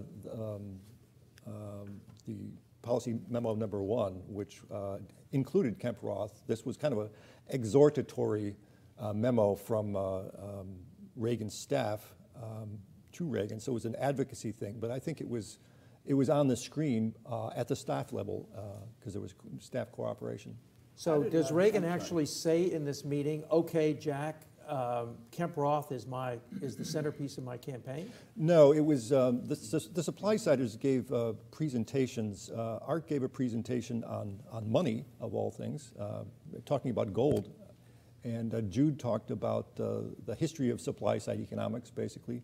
And Art talked about tax policy, the Laffer curve. And I think Jude had interventions on energy and the grain embargo. Jude was very big into energy policy. Yeah. I don't remember Reagan going for anything like supply side in specific terms, or at least the Jack version of it, until after the nomination. Well, he gave a speech. Did he? A radio speech in the same volume of works in '78, praising both Steiger and Jack and naming Kemp Roth. Yeah. But did he, when he campaigned for president in 1980, did he say, "I am going to cut marginal rates"? That this is the In the run-up to the convention, doing the platform, we had, in fact, spent an enormous amount of time in April and May before actually the nomination was decided, because the way the platform committee was set up, you had Senator Tower, who was the chairman, who was supporting John Connally. And you had Trent Lott, who was one of the 2 vice chairmen, who was supporting Reagan. And then it was to be governor of Indiana. And I should, Otis Bolton. Yeah. Whose wife was ill and so didn't participate much at the time. But part of this was to make sure, since they started the whole platform effort in the latter part of '79, under Chairman Brock's direction, but you got there to the end, and one of the biggest fights we had is, would we be very explicit about this? And it was clearly the Reagan campaign's desire, and he had the nomination wrapped up by the time we wrote this section in June, that we write in there 30% across the board. There was also at that time, I think the Republican senators came out in June for 30% across the board and had a Yeah, I remember press that. conference Yeah, I out on remember the that. lawn in front of the Senate saying they were for it, which was also a part of this whole rollout of the Republican platform, which in that year, the convention was the week after 4th of July in Detroit. So yes, they were very explicit by the time we got there. Well, in the run-up to during the campaign, George Bush was opposing Ronald Reagan and was declaring that this was all voodoo economics. So how did Jack react to the voodoo economics charge, and did he fight against that on Reagan's behalf? I'll let John give an answer, and I'll give an answer. I think he ignored the ad hominem stuff. He did. There were several papers written by Jude Winniski at the time and published by the Senate Budget Committee in 19... No, it was the Senate Policy Committee. Yeah, Policy Committee. Okay, so which Tower was chairman. Senate Policy Committee in the course of '80 and answered all the most frequent objections, you know, coming from people like Walter Heller. Schmick was working on the Policy Committee Yes, staff. that was where it came from. And so there was this four-part series that Jude did. Yeah, Jack Kemp was always very consistent in saying that tax cuts will not be inflationary if there's good monetary policy. And the standard objection on the 30% tax cut was that it would result in a 30% inflation. That was George Bush's own objection. And Jack Kemp in 1979, 1980 just swamped the airwaves in the presses with comments about how you have to have a good policy, makes correct monetary policy, will prevent inflation no matter what the tax cuts are. What about the 1981 law? Is that a fitting legacy to Kemp Roth and to the work that Jack Kemp had been doing since 1974? Sure. It wasn't. I mean, George Gilder was hired as a contractor to write the section of the February 1981 document that was the endorsement of Kemp Roth. So, I mean, does anybody think there was not a direct connection? Alan would know. You were there, right? Well, it was diluted and delayed. I mean, these things happen in politics. It was, but you had to get it through the House. And the Senate was Republican, and the House was Democrat. Although there was a conservative majority of votes in the House. There were more than 218 Reagan conservatives in the House. The Democrats controlled it. We had 192 Republican votes in that Congress. And to get it done. And so what you had was a series of hurdles. The first hurdle being the budget. And as people recall, President Reagan got shot about a month, 5 weeks before the budget came up in the House of Representatives. And part of the thinking at that time was, you know, the president can't do anything. He's convalescing, and he's off the field. Oh, gee, the Democrats are going to win. And actually, the president got back into it once he got back home, and literally was the difference between winning the budget battle in the beginning of May, the first week of May, by 60 votes, something along that, maybe more than 60 votes. You then went to the second step of that, which was reconciliation, and the first part of reconciliation was to do all the spending side. And that was in the middle of June. And once again, President Reagan pushed, and we won all those votes. We had 7 or 8 votes over the space of 2 days' time and never won by more than 4 votes on any one of them. You then came to the tax cuts in the House in July. In fact, the day the House voted on the tax cuts in July was the day that Princess Diane and Prince Philip were married. So you had the royal wedding and this vote. Monday of that week, this was Wednesday, Monday of that week, the Washington Times had a headline which Tip O'Neill held up and said, Democrats will win tax vote. And if it was taken Monday, they would have. By Wednesday, the president had done enough, along with others who were working out, to turn it around, and the Republicans won that. But they had to do it by changing the tax bill, by getting the conservative Democrats to buy on, and that's when we watered it down. It was a political necessity to water it down to get that vote passed, or we wouldn't have won. So what was Jack Kemp's role in the passage of IRTA, of the bill, the Reagan bill? Jack were every step. I mean, he was, while we were doing all the stuff on reconciliation of spending, Jack was still working on the tax side and worked it straight on through. And in one sense, because they had already started the meetings on the reconciliation bill, Bob Michael was involved as the Republican leader, and this was unheard of, was involved in those meetings. And so you had Bob Michael, who literally was spending days in meetings on a conference report on the spending side. And you then had Jack and Trent Lott, who were rounding up votes on the House side. And you had Phil Graham. Don't forget also, Jack became chairman of the House Democrat Republican and Conference at the Texas. beginning of that, Kent- of 1981, so he was a formal member of the leadership. So Jack is a member of the leadership by this time. He was chairman of the He was conference. number 3 ranking Right. Republican at that I time. think He that had was been elected after the 80 elections to that spot. We should maybe go back to the tensions between the personal rate cuts and the business incentives, which played all the way through, and it was a point of contention throughout the Reagan campaign, because Reagan was committed to Kemp-Roth 10-10-10, but he also signed on to what was called 10-5-3. It was promoted by Charles Walker, who headed an outfit called the American Council for Capital Formation. And this was added to the rate cuts, which were not in Kemp-Roth. Kemp-Roth was just across the board personal and corporate tax rate cuts, but to it was added 10-5-3. Now, Jack had this history of getting support from the business community for it, but he thought the rate cuts were more important and disparaged the capital formation folks, because they were always trying to increase those credits but watering down the rate cuts. And Charlie Walker wanted to reduce the 10-10-10 just to 10 in 1 year. And so it was always a back and forth right up to the election. And then after the election, there was jockeying as to what was going on. Dave Stockman wrote, in collaboration somewhat with Lou Lehrman, a memo in December of 1980 called Avoiding an Economic Dunkirk. And this shifted, Stockman shifted the focus to what the cataclysmic consequences that were supposed to come from not cutting spending enough. And so there were all these cross currents. Jack thought the personal rate reductions were the most important. And don't forget also that there were factions within the administration after Reagan won, because you had Norman Ture and Paul Craig Roberts at the Treasury Department, and you had some opposition, especially I think at the CEA.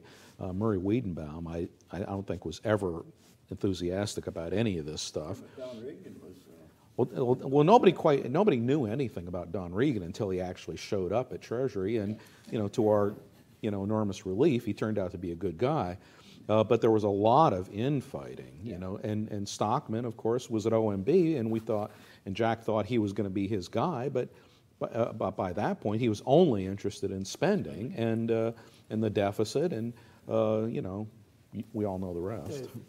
There is an anecdote that I can tell you about, and I can't prove what was in anybody's mind, but after we had passed the tax cuts on the House floor that day in July, they were all excited and called down, and they ran over to the Capitol Hill Club, and they had called down to Stockman and said, come on up and join us. Well, Senator Lott, who I worked for at that time, Congressman Lott at that time, had one office in the Capitol off the House floor. And Dave Stockman and I, this was, we won the vote and they'd all gone over, and I was sitting there in the office. And Dave Stockman comes through the door because he's looking for him, and they didn't know where they had gone, and he looks in, and I swear it was the most ashen-faced individual I've ever seen in my life. I think he was the most shocked man in Washington when they won that vote that day, and I don't think he wanted them to win that vote. Well, David Stockman later turned against the whole supply side movement that he'd been part of. He was against it from day one of the administration. Absolutely. And declared it to be trickle-down, nothing but trickle-down economics, which wouldn't work. David's skepticism predates the administration. I was trying to track this down, actually, for something I wrote recently, and you should talk to Stuart Sweet about this, because he was my counterpart on Stockman's staff, and he was, Stuart is very much of a supply-sider, and he told me that one day, I think in 1979, he got a note from Stockman with a paper. I think it was one of these AEI papers that Herb Stein had written, that basically said something to the effect that you know, we couldn't cut taxes because it would use up all the saving, you know, or something like that. I've never been able to find the precise document he was referring to, but anyway, David had a real epiphany as early as 1979 in which he was deeply concerned about the impact of the deficit on national saving and productivity and you know, that sort of thing, and he simply didn't publicize it. I mean, it was behind the scenes, but once, of course, he got to OMB, then it all just came out full blown. But It was mostly on energy rather than taxes while he was in the House. Yeah, but he was one of the things they did when Stockman was elected and took office in early '77 is the conference or the policy committee or somebody, they had these like task forces that they were organized, and Stockman was put in charge of the one on the economy, and Stu was the one who was working on that.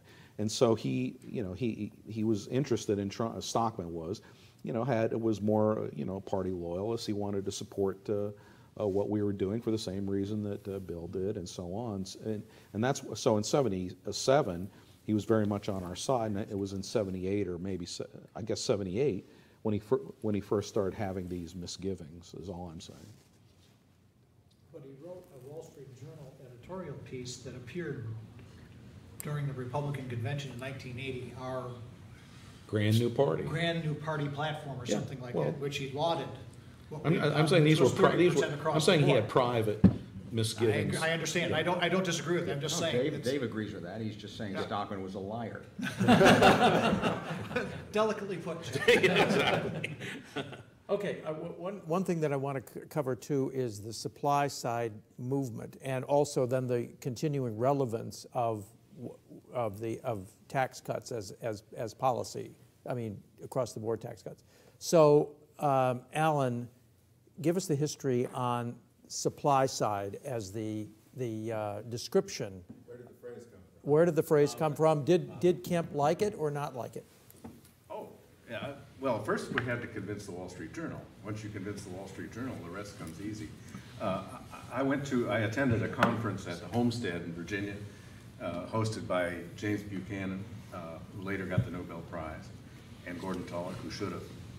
And should have co-authored, right. Anyway, at that conference, This is 1976? About March of '76. Herb Stein, late March, I think.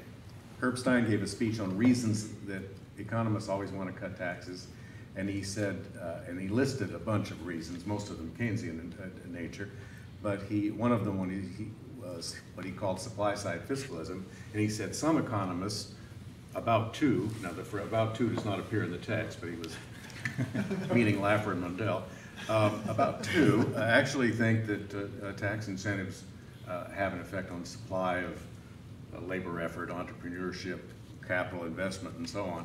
Ha ha ha, and he didn't give it too much time, too much space. I was at that time commuting with Jude Winniski to Wall Street.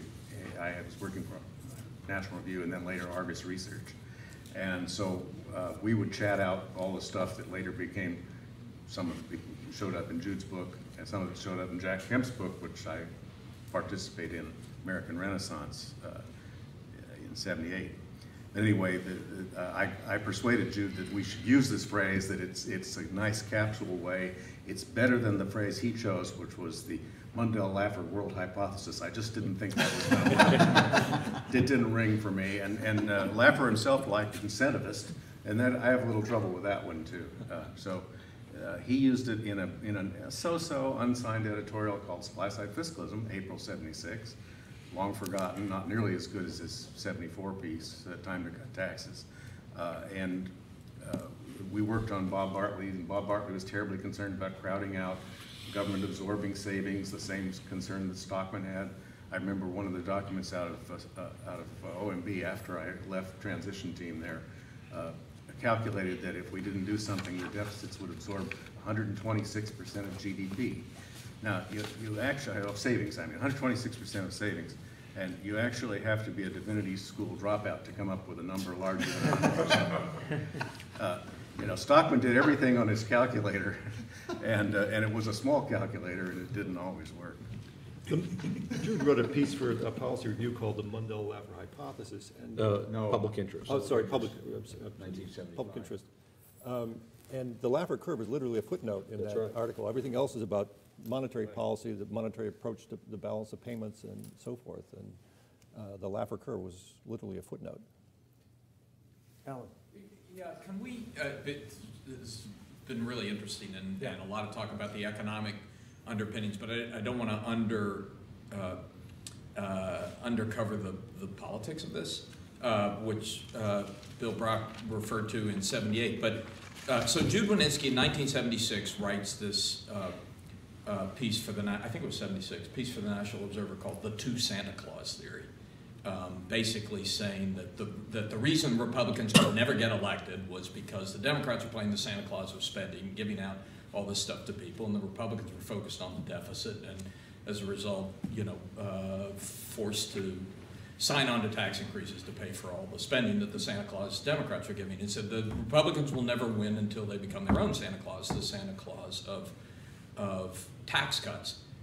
That's what you pushed in 1978. That political idea, it seems to me, is what we've lived with for the last 35 years. Yeah. That the Democrats have pushed for spending increases and the Republicans have pushed for tax cuts, and everybody has kind of given up on the deficit until now, until Paul Ryan appears on the scene. I think there's an important footnote to that, which was added by Irving Kristol, who I think was the first.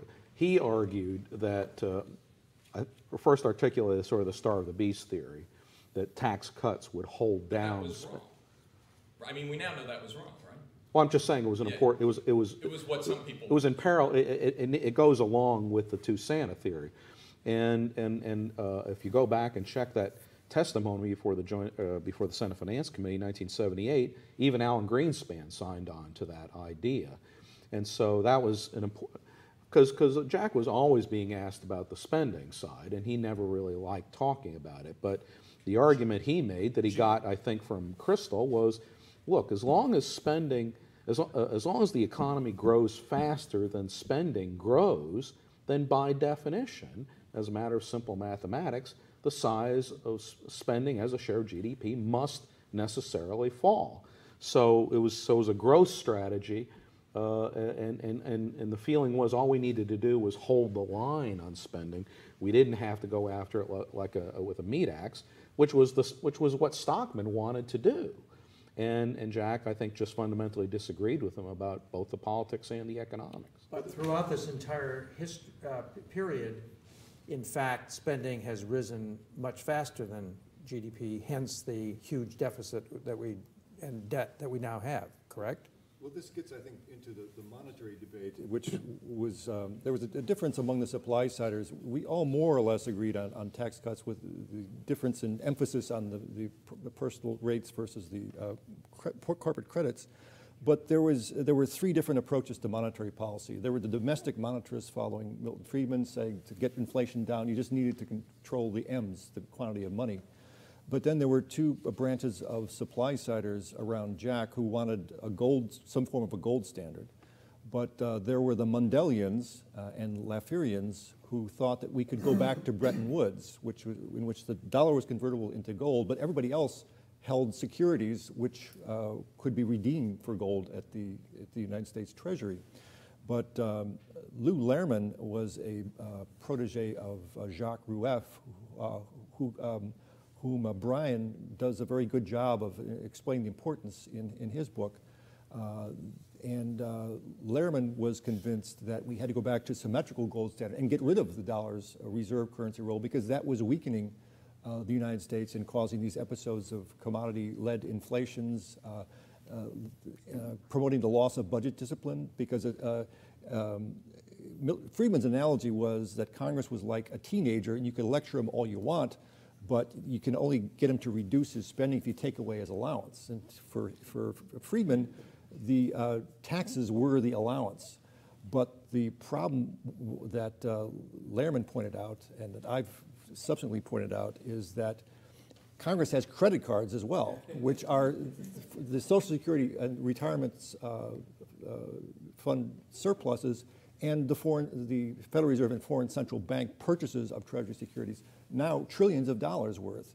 And that's money which does not have to be taxed away from American citizens currently or borrowed away from private investors. And so the Rueffians, led by Lehrman, were in disagreement with the Mundelians, and it's a disagreement that continues more or less to this day, though I believe in a recent interview, Mundell said that we really could not go back to Bretton Woods at this point. He's more looking for it. But Jack and I used to debate on occasion, not too often, but with some vigor on the gold standard. And I didn't get the nuance between the two gold standard approaches. That I didn't hear that from him. No, where did he end up? Well, it was a hotly contested field. He introduced a gold standard bill in 1984, and it was a Lehrmanian, a Rueffian bill, basically. It was just a pure gold standard, and his remarks, as well as Lou Lehrman's on the day in the Wall Street Journal, described the problems with the reserve currency aspect of it. Now, on the tax side of this, it clearly, at the time, with economic conditions being as terrible as they were, stagflation, interest rates double digits up to 20% and so on, supply side economics was the right answer to lower tax rates from 70 to 50 and all the rest. The question is that the answer for all time? In other words, should it be Republican religion, which I think it is, that taxes have always got to come down, no tax is any good, it's always got to come down, and is it the right policy at a time of either deflation, which we just come through, or huge debt? Well, the tax side of it will bring us to our this afternoon's discussion as to how applicable it is today. I think it is applicable, but as to whether it's the monetary policy is applicable today goes back to the same argument as to whether the United States dollar should be defined in terms of gold or not, because it's I'm a forecaster. One hat is a for-profit forecaster. That's what I'm doing since I left Jack's staff in '88. I forecast on the basis of what I call the world dollar base, which is what the Fed creates plus what the foreign central banks produce, the purchases they make. And it's a great leading indicator of commodity inflation. Was able to predict in mid-2005 that the price of oil would exceed $100 a barrel by the end of 2008, and it got to 150 before it fell. So I think both of these, the tax and the monetary, are still live issues, and I think that the complete supply side policy is indeed very applicable. Bruce, but can I just ask more, because I don't really know. What would Jack's answer be to your question today? Is there indication of that answer that he gave in the few years before he join hands? No, I'm asking if he gave, because we had this issue for quite a while now. Did he not give some indication of a position in the few years before he passed? Because I don't know. I really don't. He was always a supporter of gold. I don't think he ever dropped that. Yeah, so, true. But that would have been an answer. But the question is as to the validity. I mean, we've got a raging debate going right now, and I think it will be the subject of the 2012 campaign, because President Obama wants to raise taxes on the rich in all kinds of ways and have a tax reform that probably raises the capital gains tax rate again, and he wants to hit the rich with higher taxes and make them pay. It sounds like Keynesianism to me. The question is, okay, and the Republicans are dead set against any tax increase of any kind, so far as I can see. So the question. Advocating serious spending cuts. I mean, that's different too. Right, so right. That's a question. Are we back to root canal? Republican economics or not, that's another question. But the question is cutting taxes the right answer at every stage of the game? And because it was the basis of Bush Bush economic policy, and so far as I can see, it did nothing really very good. We didn't create a lot of jobs. We didn't have a lot of growth during the George Bush administration. So does this formula apply in conditions other than those that prevailed in the 1970s and the early 80s? Well, I think it's I may be the only person in this room who thinks that we do sometimes have to raise taxes, but oh, thanks. But I think it's important to understand that part of, although we're talking so much about legislation and politics, there was an important intellectual argument going on. When we first started talking about cutting taxes, the Keynesian view of that time was taxes affected the economy in one way and one way only, and that is by through its effect on disposable income. The marginal tax rate was a matter of absolutely no importance whatsoever. It was nobody was studying it. There was very little discussion in the academic literature about that.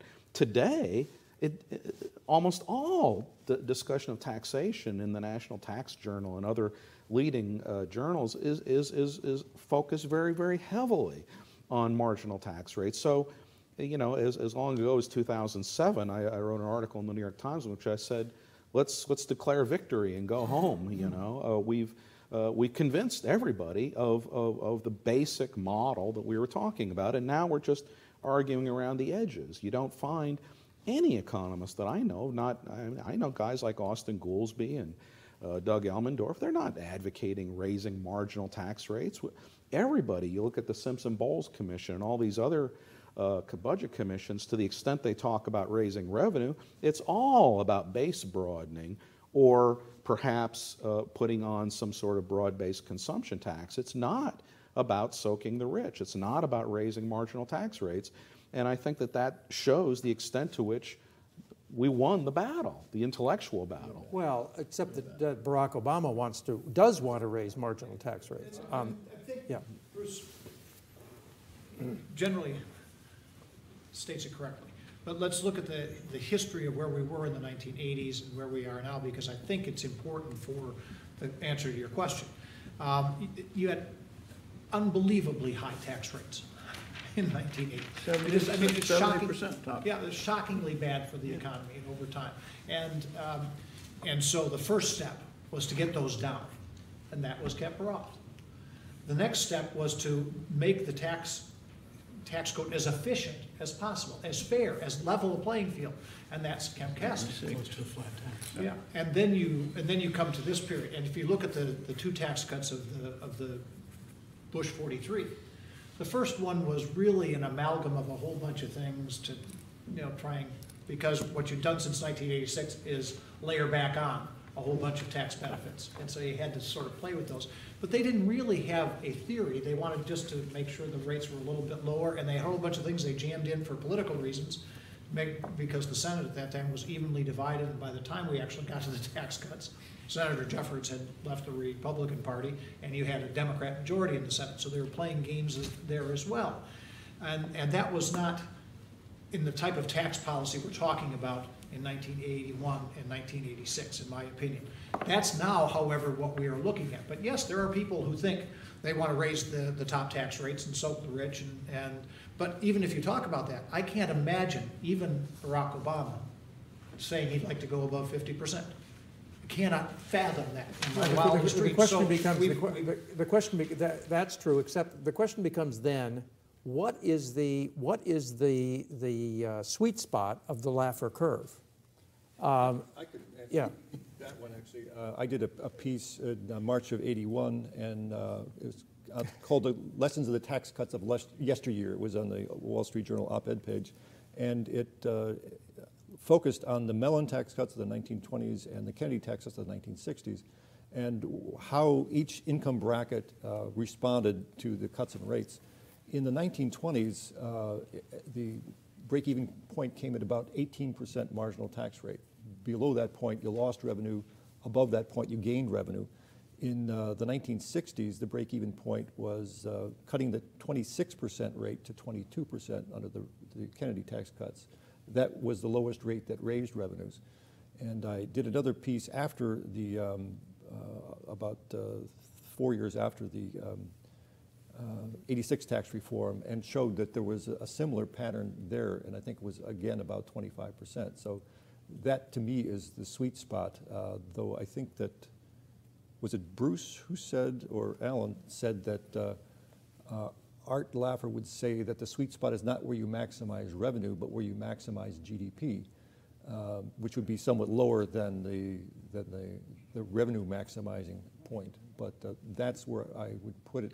It does depend on what your tax base is. I think we could go even lower. You could get down to 18%. The composition of the structure of taxation, I think, is something that tends to get lost in the discussion. And with just talking about statutory rates, which is, I mean, effective rates can be just about anything you can imagine, you know, regardless of the rate structure. Yeah, the tax base is hugely important.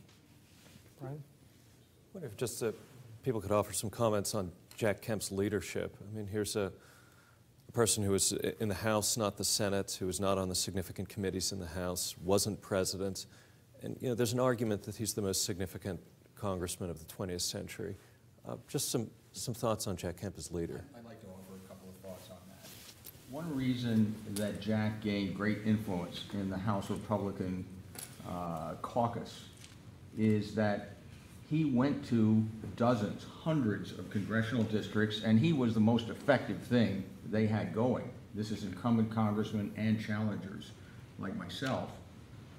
So they knew that Kemp got a greater response from the public, from the grassroots, from audiences, from fundraising gatherings, that he made them more enthusiastic, more willing to give to their campaigns. So Kemp was simultaneously operating as a legislator and as a national advocate.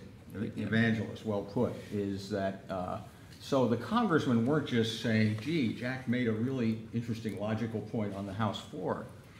They knew firsthand that Kemp was dynamite in their district, and that he could break through to voters that they normally could not get. And so there was a simultaneous thing. That is the sense in which Kemp was a great leader. I remember Vin Weber telling me that in the 1980 campaign, when he was elected, in the car between driving different places in Minnesota, he would listen to Jack Kemp tapes. So he would have the message would be in his mind. Let me make one other point. You talk about influence in politics, and we always think it's presidential influence. It isn't always, but in the list, there are Taft Republicans. There are still Robert Taft Republicans. Not a lot of us left, but few. But there are very few Eisenhower Republicans. They're all There's Democrats. a lot of Goldwater Republicans. I dare you to find a Nixon Republican. There are obviously Reagan Republicans. There are no Bush Republicans. There are Jack Kemp Republicans. And when you think of that, and Jack's, although he was part of the leadership, he was still a backbencher within his own party by and large, in the House of Representatives for many years. That's an amazing legacy. A member of the House of Representatives, not on any of the key committees of jurisdiction. There are people out there who are literally Kemp Republicans. Vin Weber, I think, would tell you he's a Kemp Republican, and he's not the only one. And that ain't a bad place to land in your life. I always thought Jack's greatest strength was the ability to say the same thing over and over and over and over again with equal enthusiasm every single time. Or in the same speech. Well, that's true too. I mean, he was the pioneer of the idea that first you tell people what you're going to tell them, and then you tell them 10 or 15 times, and then you tell them what you just told them. And but my point is that that's PR. That's really important, and it's something that most of us can't do. We get bored hearing the same things over and over again. But you know, he was always enthusiastic, and he also, this is underestimated, but I mean, he was a professional athlete. He was a strong, energetic guy. He could get on planes and fly all night and be fresh as a daisy and give an enthusiastic speech. I can't do that. You know, I mean, These are underestimated things that are very important. I guess I would be a Reagan Kemp. Neither, I wouldn't choose. But I think from my personal perspective, Jack legitimized what we were trying to do in the late 70s. He gave voice to it. We put the packed list on. We put everybody on the plane. We flew around the country. Bob, you remember this in those days. But Jack had laid the foundation for us to move into the more positive side of politics. That's when we turned the corner as a party. And I give him an enormous amount of credit for that.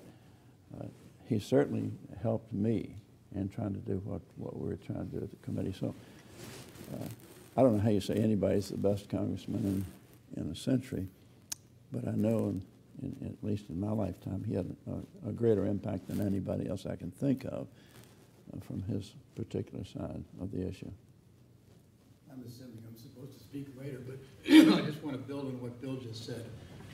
I think it's important to recognize in the 70s, especially with some of the old appropriators in the House of Representatives, we had a group of people that were viewed as negative, a group of people who weren't inclusive in terms of ages, races, sex, whatever. Absolutely. We had a group of people that were, to balance the budget was negative. To balance the budget was, to cut taxes was negative. Jack Kemp, in part, and Bruce mentioned it because of his heart, I guess, but also because of his background in sports, and particularly professional sports, had an unusually wonderful way of making everyone welcome, making everyone inclusive. Maybe somebody has mentioned this, but the relationship that he had with congressmen like Charlie Rangel and others was terrific. I went to a number of Super Bowls with him, as did everybody at this table, I guess. And you remember going to that dinner the night before, or 2 nights before, when they had the dinner for the NFL players that had retired and that were no longer earning a living and the pensions weren't great. That was almost as important that all of us go to that dinner as it was for us to go to the Super Bowl. And we understood that when Jack and Joanne led the way. The result of that was that, and if you remember, we're talking about tax reform now, and specifically the tax reform, but equally important during some of those years was the so-called enterprise zone legislation, the idea of greenlining neighborhoods that were redlined. And you know, a lot of people at this table wrote all these speeches and worked on all these ideas. But again, the idea that tax reform and incentives could change the urban areas of our country, and that it was positive for all people, no longer negative for one group or another. In fact, it would lift people up. And as a result, particularly in enterprise zones, we ended up with lots of Democrat co-sponsors and lots of non-white co-sponsors from both the House and the Senate. And my point is that what everyone has said is right, but Jack was a huge, huge umbrella, an umbrella bigger than the Republican Party was or is now. And the Republican Party is now much bigger than it was then. The work that Bill and others did with Jack helped to expand that umbrella. And you know, the whole idea that we, in order for us to win elections, we needed 51% of the vote, and that meant you couldn't keep going to this one group of negative country club Republicans who were telling different jokes about different ethnic groups, whatever. That wasn't part of the deal. The deal was big concern, care, belief, excitement. And Jack personified that, but he also, every single day, encouraged people around him to do that, to take that point of view. And that was what he brought to tax reform. That's what he brought to tax cuts. That's what we talked about: opportunity. We talked about enterprise. We talked about growth. We talked about everyone together. And the idea was that everyone in America can win. And this doesn't have to be a zero-sum game. And I wanted to talk about that later. But just when we're talking about the personality and the way it affected, it's important to recognize that part of Jack that was very, very inclusive. And Right. it was something that the Republican Party needed then and still needs now. Anybody else want to add before we break for lunch? Let me just add. Yeah. Will you first read? Yeah, go ahead, Let Brandon. me just add 2 or 3 sentences to what Bob has said here, because, you know, in the period of time that we all got to know Jack in whatever ways, I mean, family had so much to do with it. I mean, Jack was an optimist. He was positive. That has to be something you learn at your parents' knees. The fact that the sports analogies are always very dangerous, but quite frankly, what Jack brought to it was not only the role of the quarterback, but what that implies in terms of strategy. How many movies do we have to see to realize there's no such thing as a team except in the context umbrella-wise, that whether it's one season 44 people or 46 or 48, and how to make that into a cohesive body that really is a team. And Jack really had such a sense of that. And I think that ultimately, you know, you'd work 16 hours some days in his office, but you were always convinced that Jack was working 18 hours. And there's nothing that gives you more enthusiasm than realizing the boss is working harder than everyone else. And I think the sadness, and there is a sadness to this, is whether he was the greatest congressman or not of the last century, is how close he came in so many opportunities never to win the big prize as a consequence of it when it comes to political titles, but he certainly won the big prize when it came to influence.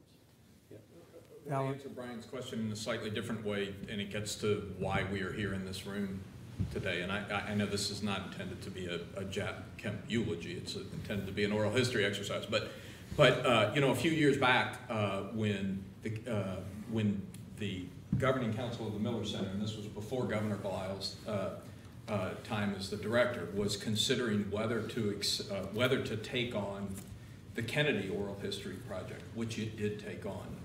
And there were a number of people on the council who said, well, you shouldn't do that. I mean, this is a center for the study of the presidency. And there were others who said, yes, but it's hard to argue against the notion that Senator Kennedy had enormous influence on the course of national affairs, even though he didn't achieve the presidency. And at the time, I said, well, if you're going to do this, then you better start talking about who would you say the same about on the Republican side. And there was a substantial amount of conversation about Howard Baker and a substantial amount of conversation about Bob Dole. But I think if you really look at the last, I don't know about a century, but if you look at the part of the history of national affairs that I've covered as a journalist, it's pretty hard to find anyone else in the Republican Party over the last 35 years who didn't achieve the presidency who has had such an impact on the course of the affairs of the national affairs of this country. Can I say something? Yep, one minute. One thing everybody here will remember, whoever set foot in Jack's office, is right next to his desk was this really large photograph of him as a quarterback and Ernie Ladd coming down. And anybody remember, he was like 6'6" and 300 pounds. And I think that Jack liked having that photograph there, and because it just reminded him of how that, you may be the quarterback, but you're going to pay a price for it. And he always said that his a genuine, deep affection for African Americans came from the football field. He said, look, and looking at that photograph, I needed 4 black guys standing in front of me to keep me alive. You learn to be very, and you better take care of those guys, or you'll end up like a pancake. Listen, this has been a magnificent session. We will break for lunch, and then we will return to talk about 86. Thank you.